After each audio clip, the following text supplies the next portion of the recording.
ఏలూరులో స్వీట్స్ సందడి. ఎన్నో స్వీట్ షాపులు వచ్చాయి.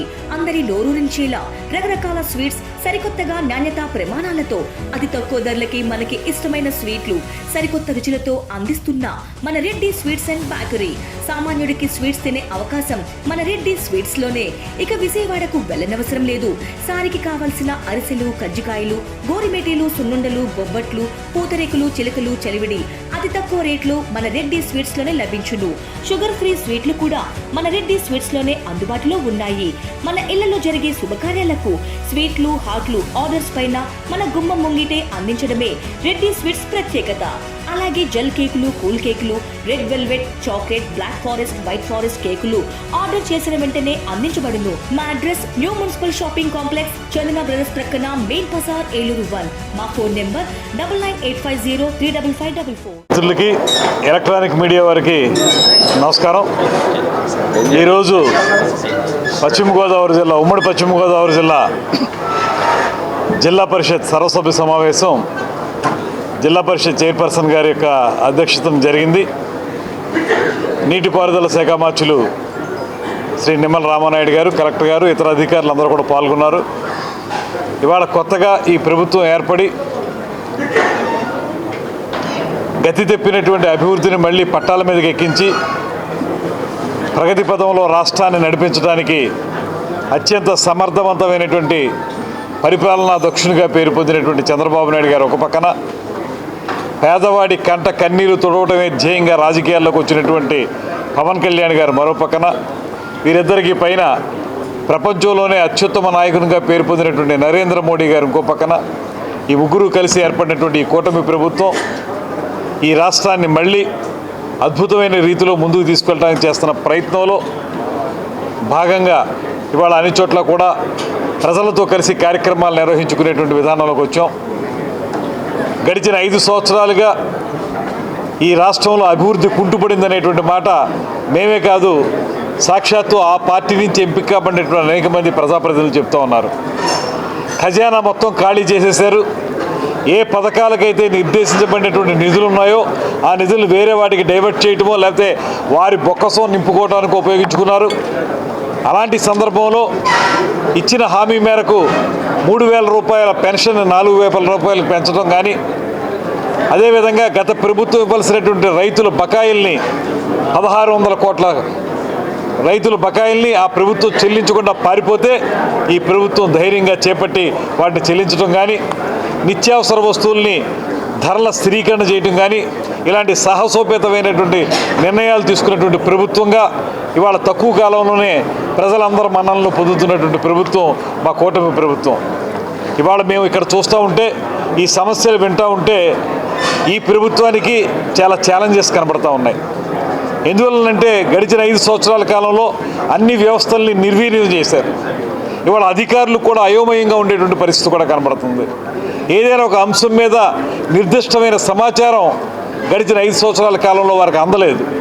అందువల్ల ఇవాళ ఏం చేయబోతున్నారు అనేటువంటి అంశాల మీద కూడా మళ్ళీ వారు ఒక క్రమ పద్ధతిలో రావడానికి, క్రమ పద్ధతిలో ఈ సమాచారాన్ని సేకరించడానికి వారికి కూడా కొంత సమయం పట్టే పరిస్థితి కనబడుతూ ఉంది. అందువల్ల ఇక్కడ ఈ ఇవాళ జరిగినటువంటి ఈ సర్వసభ్య సమావేశంలో అందరూ కూడా సమస్యల్ని లేవనెత్తారు. గడిచిన 5 సంవత్సరాల కాలంలో ఏ రంగంలో ఏ రకాలుగా ఈ రాష్ట్రం కానీ జిల్లా కానీ నాశనం అయిపోయిందో ఆ విషయాలను అందరూ ప్రస్తుతించారు. వాటన్నిటినీ సమాధానం చెప్పడానికి కానీ, దానికి సరైనటువంటి పరిష్కారం చూపించడానికి కానీ మేము ప్రయత్నం చేసేటువంటి క్రమంలో అధికారులు కూడా మేము మనవి చేస్తున్నాం. కొంత మనం గడిచిన 5 సంవత్సరాల కాలంలో మీకు వచ్చినటువంటి ఒక విధానానికి భిన్నంగా ఉంటుంది ఈ ప్రభుత్వం. ప్రజలకు చేరువుగా ఉండి ప్రజా సమస్యల పరిష్కారమే ధ్యేయంగా ఈ ప్రభుత్వం నడుస్తుంది. దానికి అనుగుణంగా మీరు పనిచేయాల్సినటువంటి అవసరం ఉందనేటువంటి మాటనే అధికారులకు కూడా చెప్తా ఉన్నాం. అదేవిధంగా ఇక్కడ ఈ జిల్లాని సంపూర్ణంగా అభివృద్ధి చేయడానికి ఉమ్మడి పశ్చిమ గోదావరి జిల్లా అన్నపూర్ణ లాంటి, ఆంధ్రప్రదేశ్కే అన్నపూర్ణలా తలమానికంగా నిలబడినటువంటి ఈ జిల్లాలో ఇవాళ నీటిపారుదల రంగం కానివ్వండి, వ్యవసాయ రంగం కానివ్వండి, సాగునీటితో పాటు తాగునీరు కానివ్వండి, ముఖ్యంగా ఆరోగ్యపరంగా కానివ్వండి, ఇళ్ల నిర్మాణ విషయంలో కానివ్వండి, పూర్తిగా 5 సంవత్సరాల పాటు వెనక్కి వెళ్ళిపోయినటువంటి సందర్భంలో వాటన్నిటినీ కూడా సరిదిద్ది మళ్ళీ ముందుకు తీసుకెళ్ళడానికి వీలుగా ఇవాళ ఒక కార్యాచరణ తయారు చేస్తున్నాం. దాని ప్రకారంగానే రాబోయే రోజుల్లో ఉమ్మడి జిల్లాగా కూడా అదేవిధంగా విడిపోయినటువంటి జిల్లాలుగా కూడా ఈ జిల్లాలని 3 జిల్లాలని అభివృద్ధి చేయటం, అదేవిధంగా ఉమ్మడి జిల్లాలు అభివృద్ధి చేయటం అనేటువంటిది ఒక ప్రత్యేక కార్యక్రమంగా చేపట్టి దాంట్లో భాగంగా రేపు 31వ తారీఖు 1వ తారీఖు ఆదివారం కనుక ఎవరిని కూడా ఇబ్బంది పెట్టకూడదనే ఉద్దేశంతో ఈ పెన్షన్ల కార్యక్రమం కూడా రేపే ఇచ్చేసి ప్రజలందరికీ కూడా ఒక రోజు ముందుగానే ఈ నెలలో పెన్షన్లు ఇచ్చే కార్యక్రమాన్ని కూడా చేపడతా ఉన్నాం. ఇవాళ వన మహోత్సవం పేరుతోటి అద్భుతమైనటువంటి కార్యక్రమాన్ని రాష్ట్ర వ్యాప్తంగా నిర్వహించుకున్నాం. ప్రతి వాళ్ళు కూడా మొక్క నాటడం మాత్రమే కాకుండా దాన్ని పెంచి బతికించి వృక్షంగా తయారు చేసే వరకు బాధ్యత వహించాలనేటువంటి మాట చెప్తా ఉన్నాం. ఇలా చూసుకుంటే రాబోయే రోజుల్లో ప్రతి క్షణం అనుక్షణం కూడా ప్రజా సమస్యల పరిష్కారానికి ఈ ప్రభుత్వం కట్టుబడి ఉందనేటువంటి మాటని స్పష్టంగా తెలియజేస్తూ అక్కడ ముఖ్యమంత్రి గారు ఉప ముఖ్యమంత్రి గారు చేసేటువంటి కార్యక్రమాల తాలూకా వేగాన్ని అందుకునే విధంగా మంత్రులుగా మేము కానీ అధికారులు కానీ పూర్తి స్థాయిలో సింక్రనైజ్ అయి పనిచేయాల్సినటువంటి అవసరం, ఇంటిగ్రేట్ అయి పనిచేయాల్సినటువంటి అవసరం, ఎవరికి వాళ్ళు ఐసోలేటెడ్గా పనిచేయకుండా అందరూ కలిసి ఇంటిగ్రేటెడ్ ఎఫర్ట్ తోటి పనిచేయాల్సిన అవసరాన్ని గుర్తించాం. ఆ దిశలోనే ప్రయాణం చేస్తాం. రాబోయే రోజుల్లో మళ్ళీ ఈ రాష్ట్రంలో ప్రగతిని పట్టాల మీద ఎక్కించడానికి నిరంతర నిర్విరామ కృషి చేయాలనేటువంటి ప్రతిజ్ఞతోటి ఈరోజు ఈ సమావేశంలో పాల్గొన్నాం. రాబోయే రోజుల్లో వాటన్నిటిని అమలు చేస్తామనేటువంటి మాటని స్పష్టంగా చెప్పదలుచుకున్నాం.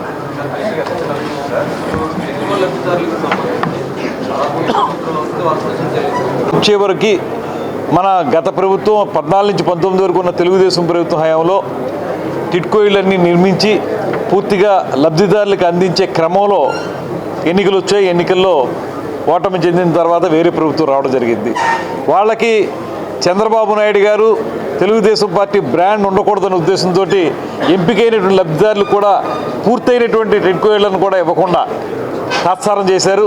పోనీ ఆ ప్రకారంగా జగనన్న ఇళ్ళన్న నిర్మించారంటే వాటిని కూడా ఆవల్లోనూ మోకాల్లో నీళ్లలో దిగబడిపోయేటువంటి ప్రాంతాల్లో ప్లాన్ చేశారు. దాంట్లో ఉన్నటువంటి ఇబ్బందులన్నింటినీ మంత్రి గారు చెప్పారు. అయితే మీరు చెప్పినటువంటి సమస్య ఆ రోజున బ్యాంకు నుంచి 1 లక్ష రూపాయలు అప్పు తెచ్చుకుని ఆ ఇళ్ల నిర్మాణానికి ప్రారంభించాలనేటువంటి కార్యక్రమం జరిగింది. వాళ్ళు ఏం చేశారంటే పాపం మనకు వచ్చేస్తుంది కదా, తొందరలో మన సొంత ఇంట్లోకి వెళ్ళిపోతున్న ఉద్దేశంతో 1 లక్ష రూపాయలు బ్యాంకులో అప్పు తెచ్చుకోవటం, దాన్ని తొందరలోనే మళ్ళీ మన ఇంట్లోకి వెళ్ళిపోయిన తర్వాత మనకి వచ్చేస్తుంది అనేటువంటి ఆలోచన, దాంతో అద్దెంట్లో సొంత ఇంట్లోకి వెళ్తాం అనుకున్నారు. వీళ్ళు ఈ ప్రభుత్వం 5 సంవత్సరాల క్రితం 5 సంవత్సరాల పాటు ఆ ప్రభుత్వం చేసిన పని వల్ల వాళ్ళు అద్దెంట్లోంచి బయటికి రాలేకపోయారు. అక్కడ అద్దె కట్టుకోవాల్సి వస్తుంది. ఈ 1 లక్ష రూపాయలకేమో వాళ్ళు వడ్డీ కూడా కట్టాల్సి వస్తుంది. దానివల్ల ఏమైంది, కొన్నాళ్ళు చూసిన తర్వాత బ్యాంకులు సహజంగా వాళ్ళ రూల్స్ ప్రకారం 3,65,000 అంటే 1 లక్ష రూపాయల నుంచి 3,65,000 వరకు కట్టుకున్నారు. ఆ డబ్బుని వాళ్ళు వెంటనే వెనక్కి తీసేసుకోవడం, దాని వడ్డీ కూడా కట్టాలంటూ ఈ ఇబ్బందులు జరుగుతూ ఉన్నాయి. ఈ విషయాన్ని మంత్రులు మేము కేబినెట్ మీటింగ్లో ముఖ్యమంత్రి గారి దృష్టికి తీసుకెళ్ళడం జరిగింది. ముఖ్యమంత్రి గారు కూడా సానుకూలంగా స్పందించారు. ఇప్పుడు తొందరలోనే ఎవరైతే లబ్ధిదారులు ఉన్నారో వాళ్ళందరినీ మళ్ళీ ఒకసారి రివైజ్ చేసి వాటిలన్నింటినీ స్పష్టంగా చూసి వాళ్ళకి టిడ్కో ఇళ్ళు అందించడం జరిగింది. గత ప్రభుత్వం చేసిన పని ఏంటంటే వాళ్ళు రంగులేశారు. ఆ రంగులకు అయ్యే ఖర్చు ఏదో రకంగా వాటిని లబ్ధిదారులకు అందించడానికి ఉపయోగించవచ్చు. ఆ రంగులు వేసుకున్నారు తప్పితే తుప్పలు పట్టేసినాయి, చెదలు పట్టేసినాయి, ఇల్లు నాశనం అయిపోయే పరిస్థితి తీసుకొచ్చారు. ఇప్పుడు మళ్ళీ వాటిని అన్ని క్రమ పద్ధతిలో లబ్ధిదారులందరికీ అందించి తప్పనిసరిగా వాళ్ళు ఆనందంగా ఉండేలా చూస్తాం. గత 20 సంవత్సరాలుగా దంత సమస్యలతో పాటు దవడ మరియు ముఖ సంబంధ సమస్యలకు చక్కని చికిత్సలు అందిస్తున్న శ్రీ రామకృష్ణ దంత వైద్యశాల, నరసింహారావుపేట, ఏలూరు. ఎమర్జెన్సీస్ లో వాడే ఆక్సిజన్ కాన్సంట్రేటర్లతో పాటు air purifier, UV light steriliser, ULV fogger వంటి పరికరాల ద్వారా పరిశుభ్రమైన వాతావరణంలో చికిత్స అందించబడుచున్నది. ఆర్వీజీ ద్వారా అతి తక్కువ రేడియేషన్ ఉపయోగించి దంత వ్యాధి నిర్ధారణ మరియు రూట్ కెనాల్ వైద్యం చేయబడుచున్నది. డెంటల్ లేజర్ ద్వారా కుట్లు లేకుండా సర్జరీలు, ఇంప్లాంట్స్ కిట్స్ ద్వారా పళ్ళు లేని వారికి ఫిక్స్డ్ దంతాలు, రూట్ కెనాల్ చికిత్సలకు ఎండో మోటార్ వంటి ఆధునిక పరికరాలు కలిగిన నమ్మకమైన డెంటల్ క్లినిక్. అత్యంత ప్రామాణికమైన ఆటోక్లావింగ్ పద్ధతిలో శుభ్రపరిచిన ఇన్స్ట్రుమెంట్స్ వాడడం మా ప్రత్యేకత. దంత సమస్యలకు చికిత్సతో పాటు విరిగిన దవడ మరియు ముఖ ఎముకలకు చికిత్స, ఎత్తు మరియు వంకర దవడలకు కాస్మెటిక్ సర్జరీ, యాక్సిలోఫేషియల్ వంటి చికిత్సలకు చిరునామా శ్రీ రామకృష్ణ దంత వైద్యశాల, వేములపల్లి రెసిడెన్సీ అపార్ట్మెంట్,